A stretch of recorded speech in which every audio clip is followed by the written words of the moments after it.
Assalamualaikum warahmatullahi wabarakatuh. Saya Egy Liana Budi Pratama, mahasiswa Ilmu Politik, Letting 2019. Langsung saja di sini saya presentasi di bidang umum mengenai tentang Pancasila. Yang pertama, Pancasila sebagai dasar negara. Pancasila sebagai dasar negara mengandung makna bahwa nilai-nilai yang terkandung dalam Pancasila menjadi dasar atau pedoman bagi masyarakat Indonesia. Nilai Pancasila dasarnya adalah nilai-nilai filsafat yang mendasar yang dijadikan peraturan dan dasar dari norma. Norma yang berlaku dalam Indonesia, nilai dasar Pancasila bersifat normatif dan abstrak yang bisa dijadikan landasan dalam kegiatan bernegara. Menurut Dr. Konto Wijaya, dalam tulisannya mengenai radikalisasi Pancasila pada tahun 1998, bahwasannya Pancasila perlu diberikan ruh yang baru sehingga Pancasila dapat bergerak menjadi kekuatan yang menggerakkan sejarah.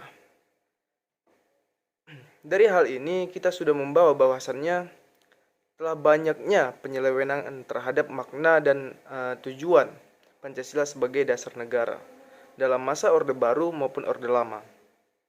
Dan sebagai generasi penerus, saya setuju terhadap tulisan Dr. Kunto Wijoyo bahwasannya kalau Pancasila diberikan ruh yang baru, Pancasila kembali lagi sesuai dengan jati dirinya yang dijadikan sebagai dasar negara dan menyelenggarakan visi dari kenegaraan. Dan kesalahan dari pemahaman Pancasila bisa diselesaikan tanpa ada kejanggalan. Selanjutnya, hubungan Pancasila dengan Undang-Undang Dasar 1945.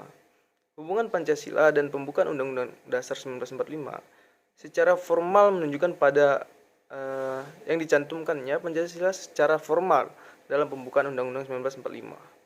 Pada hubungan formal, rumusan Pancasila sebagai dasar negara Republik Indonesia adalah sebagaimana disampaikan dalam pembukaan Undang-Undang Dasar 1945 alinea keempat. Lebih lanjut, bahwa Pancasila adalah substansi esensi yang mendapatkan kedudukan formal yuridis dalam pembukaan Undang-Undang Dasar 1945. Karena itu, rumusan dan yurisdiksi Pancasila sebagai dasar negara adalah sebagaimana terdapat dalam pembukaan Undang-Undang Dasar 1945. Lanjut, Pancasila sebagai pandangan hidup.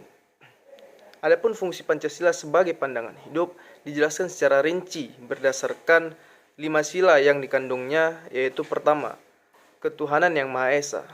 Artinya, setiap warga Indonesia memiliki nilai yang mempercayai dan bertakwa pada Tuhan sesuai dengan agama dan kepercayaan yang dimiliki oleh masing-masing. Fungsi ini memberikan makna bahwa setiap warga negara Indonesia harus saling menghormati antara umat beragama agar tercipta kehidupan yang rukun dan damai. Yang kedua, kemanusiaan yang adil dan beradab. Sila kedua dimaknai sebagai warga Indonesia diminta untuk memahami bahwa setiap manusia memiliki derajat yang sama, sehingga harus saling bersimpati satu sama lain. Hal itu bisa dicapai dengan cara menjaga dan membantu sesama, membela kebenaran dan keadilan, dan kekerjasamaan untuk kedamaian negara. Lalu yang ketiga, persatuan Indonesia. Sila ketiga menjelaskan peran dari Pancasila sebagai pemberi pandangan hidup yang mengutamakan kesatuan, persatuan, dan kepentingan negara pada kepentingan masing-masing. Sebagai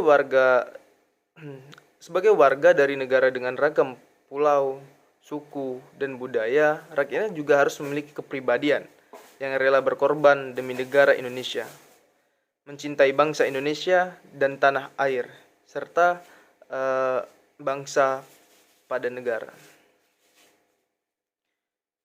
Lalu yang keempat, kerakyatan yang dipimpin oleh hikmat dan kebijaksanaan dalam permusyawaratan perwakilan.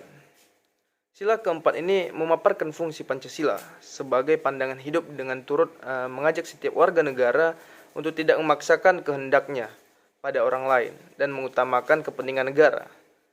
Meski akan ada perbedaan pendapat dan cara pandang.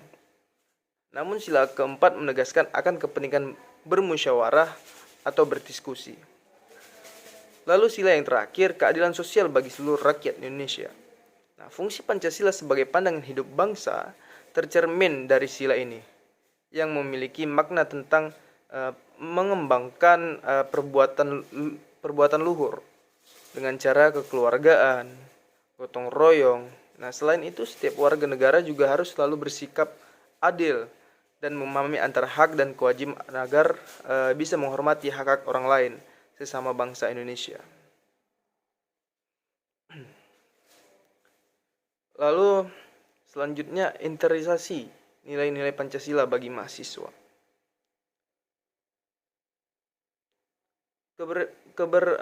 Keberadaan Pancasila pada perkuliahan sangat penting untuk meningkatkan kesadaran mahasiswa atas pentingnya menanamkan nilai-nilai kebangsaan dalam upaya menuntut ilmu. Cara melakukan internalisasi dapat berupa memberikan pengetahuan tentang Pancasila sebagai ideologi negara sehingga mahasiswa menolak ideologi selain Pancasila. Memberikan contoh teladan seperti disiplin, sikap toleran, dan sikap kebangsaan. Menerapkan praktik dalam pengabdian masyarakat, upaya meningkatkan pemahaman tentang Pancasila menjadi penting bagi mahasiswa sebagai proses pembentukan karakter bangsa. Lalu yang terakhir, pandangan saya pribadi terhadap implementasi nilai Pancasila dalam kehidupan berbangsa dan bernegara. Sebagai kesepakatan, ideologi nasional, dasar NKRI, pandangan hidup, legislatur bangsa, dan jati diri bangsa, Pancasila masuk dalam semua bidang kehidupan berbangsa dan bernegara. Baik di bidang politik, ekonomi, hukum, sosial budaya, pendidikan, hingga bidang keamanan.